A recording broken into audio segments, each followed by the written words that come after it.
Come in, if you dare.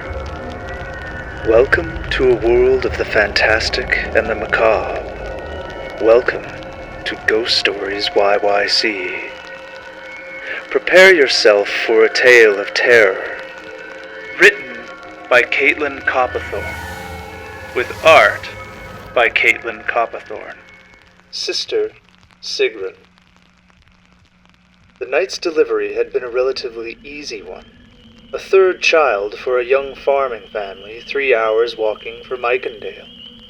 And Sigrun had left their house in the wee hours with a sense of warm contentment and the gift of a freshly butchered chicken. The moon was nearly full, and she knew the path through the marshy valley too well to bother lighting the new candle she'd been given for her lantern. She was exhausted, yes.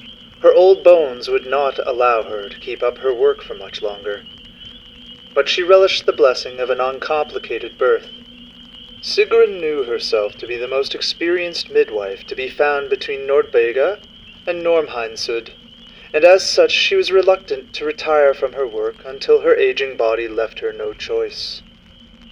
Her husband, dear man that he was, had long since passed, and the two of them had never been blessed with children. But Sigrun found great fulfillment in her work as a midwife and wanted for nothing. Still, she had seen her fair share of births gone tragic and pregnancies lost, and each time could not help but think of her own mother. There had been a time in her girlhood when her mother's belly began to swell, and Sigrun had allowed herself the fantasy of a little sister. Another brother, she supposed, would do if necessary, but she had 6 of those already, and a sister would be the friend and playmate her older brothers never could be. But one morning her mother's belly was no longer full. Nothing was ever said about it, and Sigrun had felt foolish for allowing herself to become so excited for nothing. She had been mistaken. It wasn't until she was herself grown and attending to a woman in her village who had delivered a baby 2 months too early and cold that the memory had resurfaced and the full understanding of what had befallen her mother struck her. Once home, Sigrun had sat up the rest of the night weeping for her poor late mother. Her family had been quite poor, she knew this, but her parents had been caring, and her 6 older brothers had doted on their baby sister as if she had been a doll. A gnawing hunger had been her constant companion as a child, but her brothers would invent tasks and games to distract her from it during the day while they worked with their father, and her mother would teach her to sing hymns while she milked the cow in the early morning light. She knew now that her family had struggled greatly in those days, but she herself had been kept almost blissfully unaware of it. She could not think of her family, all of whom had passed on long ago, without a warmth blooming in her chest. "Sister, help me!" A child's voice cries out in the marsh, startling Sigrun out of her reminiscence and nearly causing her to lose her footing. Leaning heavily on her staff to steady herself, Sigrun peers about her marshy surroundings. The voice had sounded so close, and so young, but she can see no one. "Sigrun! Sister! Won't you help me?" The child calls again. "Where are you, child? I am here." Sigrun calls out into the darkness, fear roughing the edge of her voice. Why was so young a child out alone in the marshes? It was nearly dawn. How long had she been lost here? "Here, sister!" The child weeps, closer now. Sigrun pushes aside the reeds, leaning heavily on her staff to peer into the hidden pool. But her eyes fall only on the rippling water reflecting her own silhouette against the night sky. "Where are you, child? Tell me!" She pleads, distress and confusion lending a tremble to her hands and voice. "I am here! Sister Sigrun, help me!" The voice wails, now right behind her.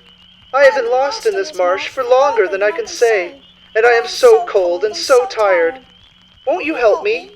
Her already trembling grip on the staff falters, and Sigrun falls to the damp earth. Her eyes dart around wildly, but she cannot make out the child's form anywhere. The moon is bright. This should not be so. "What? Where are you?" she gasps. Her mind is racing. She cannot make sense of this. "I would help you, dear child," Her voice cracks and trembles. "But where are you? I cannot see you." The fear shaking Sigrun's voice turns molten and pools in her gut as a puff of ice-cold breath caresses her ear so close she swears she can feel the brush of lips. "You need not see me, sister. You need only carry me." Her heart sputters. Black spots flicker before her eyes, and Sigrun feels herself sinking. "Herregud, I am dying." Terror grips her as the child climbs and seats herself upon Sigrun's shoulders. It clutches a white braid in each hand and begins lashing them like a mad cart driver. And, like a bridled horse, Sigrun is compelled to rise to her unsteady feet. The child is not terribly large or heavy, but neither is Sigrun young, and she pants heavily under the strain, desperately clutching her staff. From her perch atop Sigrun's shoulders, the child's voice is stronger now, triumphant even. "Now, dear Sigrun, carry me to Eikendale village. My mother rests in the graveyard there, and I would sleep next to her." She can feel herself breaking out into a cold sweat. Her mind is swimming. The child astride her shoulders begins to kick and thrash at her with a reed stalk, as if riding an obstinate horse, leaving Sigrun no choice but to begin walking, barely managing each step with the aid of her staff. The dim lantern light of Eikendale Church glows just ahead, and Sigrun can almost make out the low fence around the graveyard. But with every shuffling step, the horrid child seems to get heavier, and her blows more violent. She has not carried the child long, when Sigrun's trembling leg gives out, and she tumbles to the ground gasping for breath, groaning in pain. The child, significantly larger and more solid now, clings with a claw-like grip and will not be unseated, flying into a rage, kicking, whipping, and gnashing her teeth. "Have mercy," Sigrun begs. "I am old. I haven't the strength to carry you any further." But this only seems to enrage the child. "Why? Why have you not the strength, sister?" the child shrieks, tearing at Sigrun's white hair, its whip whistling through the night air. "I was killed so that you might eat the very food from my belly. Did that not give you strength, sister?" "Herregud," Sigrun breathes, swaying where she sits as the last of her strength leaves her. The child continues her abuse as sweat blurs Sigrun's vision. An image of her own mother appears before her eyes, as clear as if she were there at the village gate. Her expression is empty as her belly. At once, Sigrun understands. This creature, this myling, is her own wretched baby sister. There had been too many mouths to feed, yes, but Sigrun could never have imagined her mother capable of such an act. To murder one's own child, to render it a myling, doomed to forever haunt the place of its shallow grave.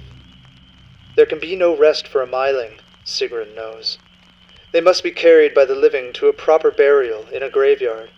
But for every step taken, the myling grows larger and heavier until its weight becomes too great for the carrier to bear, and they are crushed to death. From where she lay on the damp grass, Sigrun can see the first glow of the waking sun, and she feels only a strange combination of calm and grief.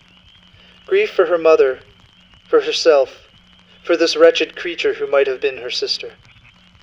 The myling continues to shriek and beat at Sigrun, but she does not feel the thrashing, and only hears its howls as if from a great distance away.